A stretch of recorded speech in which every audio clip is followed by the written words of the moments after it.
Il y a ce concept vraiment fascinant dans le sport de haut niveau. L'état de grâce. Exactement, l'état de grâce, ou la zone, tu sais. C'est pas seulement une question de talent brut à un moment donné. C'est vraiment cet instant où l'esprit et le corps s'alignent parfaitement. L'anticipation devient de la clairvoyance, presque. C'est tout à fait ça.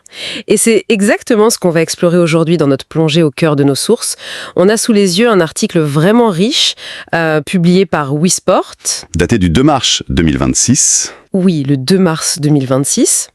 Et l'attention de cet article se porte sur un joueur en particulier, Moussa Niakhaté. Le défenseur central sénégalais. Voilà, qui évolue à l'Olympique Lyonnais en ce moment. L'article annonce en fait qu'il vient tout juste d'être élu joueur du mois de février. Et ce qui rend cette lecture hyper captivante, enfin pour moi en tout cas, c'est que c'est pas juste une liste de stats arides. Non, c'est une véritable étude de cas. C'est ça, une étude de cas sur la domination physique, sur la psychologie de la victoire et comment un seul individu peut complètement altérer la dynamique d'une équipe entière. Bon, décortiquons tout ça. Je suis prêt. Pour quiconque écoute sans forcément suivre le foot au quotidien, c'est important de poser les bases de ce que représente ce type de performance, surtout au milieu d'une saison super éprouvante. C'est une excellente porte d'entrée en fait. Parce que le football par essence est un sport d'erreur. C'est clair. Une saison, c'est un vrai marathon. Il y a de l'usure physique, de l'usure mentale. Donc quand un joueur arrive à gommer presque toutes ses erreurs sur un mois complet... Au point de rayonner sur tout l'effectif. Voilà. Ça devient un objet d'étude qui dépasse largement le simple cadre du sport. On touche à des concepts de leadership silencieux, de résilience. Ce que cet article de WeSport met en lumière, c'est cette mécanique invisible qui permet à un joueur défensif de prendre le contrôle total de son environnement. Entrons justement dans le vif du sujet avec cette fameuse élection. L'article mentionne que Niakhaté a remporté le trophée avec 40% des suffrages. C'est énorme. Oui, il devance largement ses coéquipiers, Dominique Greif et le milieu Noah Narteil. Et en lisant ça, je me suis posé une question toute bête. 40% des voix pour un seul joueur, alors qu'ils sont 11 sur le terrain de chaque côté. Profil strictement défensif, parce qu'on s'attend plutôt à ce que les attaquants raflent la mise. C'est une observation très juste. Et c'est précisément ce qui rend ce chiffre de 40% si significatif. Ah oui? Oui, parce que dans la culture du foot, l'attention médiatique et même l'affection du public, ça va naturellement vers les créateurs, les buteurs. Ceux qui font le spectacle, quoi. Ceux qui accomplissent le geste final. Un défenseur central, par définition, il est là pour détruire le jeu de l'adversaire. Son travail est super ingrat. S'il fait un match parfait... On le remarque même pas. Exactement. On ne le remarque presque pas parce que le danger n'a pas existé. Par contre, s'il fait une seule erreur, ça mène souvent à un but et il devient le coupable idéal. C'est impitoyable. Donc pour qu'un défenseur capte presque la moitié des votes sur un mois entier, il faut que son impact ait été tellement flagrant, tellement au-dessus de la norme, qu'il a éclipsé les actions offensives de sa propre équipe. Ça veut dire qu'il n'a pas juste bien défendu. Il a été le cœur battant du collectif. Et pour comprendre cet impact, WeSport nous donne des données très très précises. Le bilan de son mois de février affiche 19 ballons récupérés, ce qui est déjà très solide. Très solide, oui. Mais la statistique qui m'a vraiment fait m'arrêter net dans ma lecture, c'est celle-ci. 16 duels aériens remportés sur 19. Ah, ce chiffre est fascinant. J'avoue que j'ai tout de suite visualisé une sorte de système de défense antiaérienne. Comme un dôme de fer. Exactement. Un dôme de fer installé au-dessus de la surface de réparation de l'OL, ou un contrôleur aérien qui intercepte chaque ballon qui ose s'approcher. Mais bon, au-delà de l'analogie amusante, qu'est-ce que ce ratio de 16 sur 19 implique concrètement sur une pelouse ?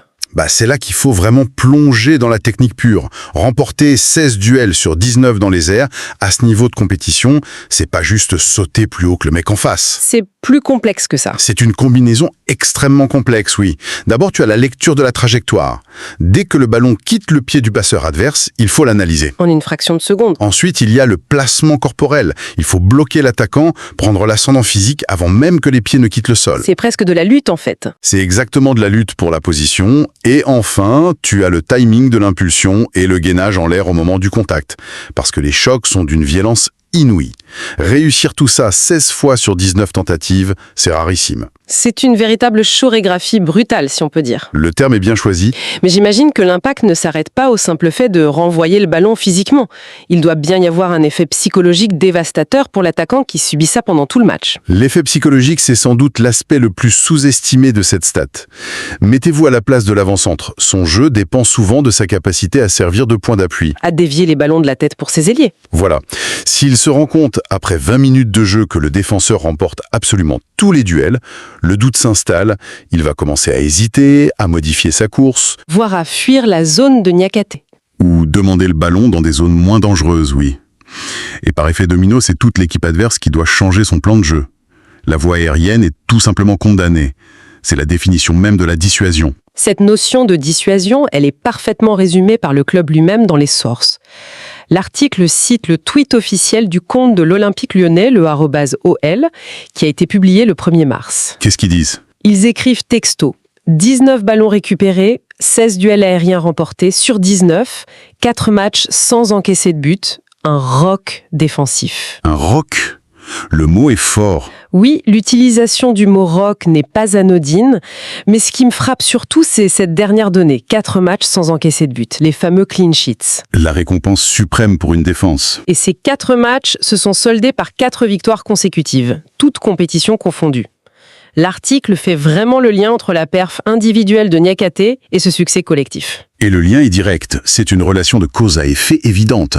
Il y a ce vieil adage qui dit que les attaques font gagner des matchs, mais les défenses font gagner des championnats. On l'entend souvent, oui. Ce que cette série de clean sheets crée au sein d'une équipe, c'est une immense liberté mentale pour les joueurs devant. Quand un milieu ou un attaquant sait que la défense derrière est perméable, il joue avec la peur au ventre. Il a peur de perdre le ballon. C'est ça. Il prend moins de risques, il hésite à tenter la passe compliquée ou le dribble audacieux. Par contre, quand la base arrière est perçue comme un mur de briques absolu, Incarné par ce ratio de 16 sur 19, les joueurs offensifs sont totalement libérés.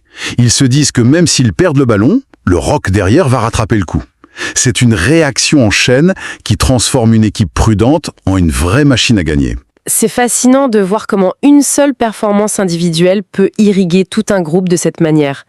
Mais la source de cette domination de février ne vient peut-être pas que du travail à l'entraînement à Lyon. Tu penses à l'aspect international ? Oui, l'article de Wisport glisse un détail qui me semble être la véritable clé de voûte de toute cette histoire. Il est précisé que Moussa Niakate a été sacré champion d'Afrique en remportant la CAN avec le Sénégal, je cite, quelques semaines auparavant. Ah, la Coupe d'Afrique des Nations. On passe là d'une analyse purement tactique à quelque chose de beaucoup plus viscéral, non ? C'est indéniablement le point de bascule. Si l'on relie cela à une perspective plus large, la CAN est connue pour être l'une des compétitions les plus exigeantes au monde. Autant sur le plan physique qu'émotionnel. Avec des conditions climatiques souvent extrêmes et une ferveur populaire incroyable, quand un joueur remporte un trophée majeur avec son pays, il traverse une vraie métamorphose. Le retour en club doit être particulier ? C'est souvent à double tranchant. Certains subissent une grosse décompression, un vide émotionnel ou de la fatigue. Mais pour d'autres, et c'est le cas de Niakate, la victoire crée un phénomène qu'on appelle le momentum. Le momentum. Donc l'euphorie de la victoire vient carrément compenser l'épuisement de la compétition. C'est même plus puissant qu'une compensation. C'est une modification de la perception de soi. Le joueur revient dans le vestiaire de son club avec le statut de champion continental. Il n'est plus juste un très bon défenseur de Ligue 1. Exactement. Cette aura impose un nouveau respect. Les coéquipiers le regardent différemment, les adversaires aussi. La confiance accumulée se traduit par des prises de décision plus rapides, une sérénité totale sous pression. Il surfe littéralement sur la vague dorée de son sacre. Et ce qui est hyper intéressant, en regardant les autres infos de la page Wisport, c'est que cette vague dorée, elle se limite pas à un seul homme. On a l'impression d'assister à un véritable alignement des planètes pour le foot sénégalais début 2026. L'écosystème sénégalais brille de mille feux. Oui. L'article liste d'autres lions en pleine lumière en Europe. On a Pape Matar Sarr avec Tottenham. Qui s'apprête à jouer l'Atlético de Madrid ? Oui, en 8e de finale de la Ligue des Champions, rien que ça. Mais ça ne s'arrête pas à la compétition reine. Plus bas dans l'article, on parle de la Ligue Conférence, et là, c'est presque un championnat sénégalais délocalisé. Ah oui, le fameux duel. Il y a un duel annoncé entre le Samsun Sport de Sheriff Ndiaye et le Rayo Vallecano, où évoluent Nobel Mendy et Paty Ciss. La Ligue Conférence, c'est quand même super âpre comme compétition. Très exigeant, oui. Des déplacements longs, des matchs pièges le jeudi soir. Retrouver autant de joueurs de la même nation à ce stade des compétitions européennes, est-ce que c'est une simple coïncidence temporelle ou un vrai lien direct avec la CAN ? C'est très rarement une coïncidence. C'est ce qu'on appelle l'effet d'émulation nationale. Quand une équipe nationale atteint le sommet de son continent, ça crée un puissant appel d'air. Les clubs européens les regardent différemment. D'une part, oui, ça se traduit par plus de temps de jeu, plus de responsabilités. Et d'autre part, psychologiquement, ces joueurs savent qu'ils appartiennent à la meilleure nation d'Afrique. Ils veulent le prouver chaque semaine. Chaque jeudi en Ligue Conférence, chaque mardi en Ligue des Champions, ils veulent se montrer dignes du maillot victorieux. Cette dynamique collective tire tout le monde vers le haut. Et cet écosystème déborde même des limites du terrain en fait. J'ai repéré un petit encart qui indique qu'un certain Mamadou Sabali vient d'être nommé entraîneur principal du club allemand Eckernförder SV. C'est une information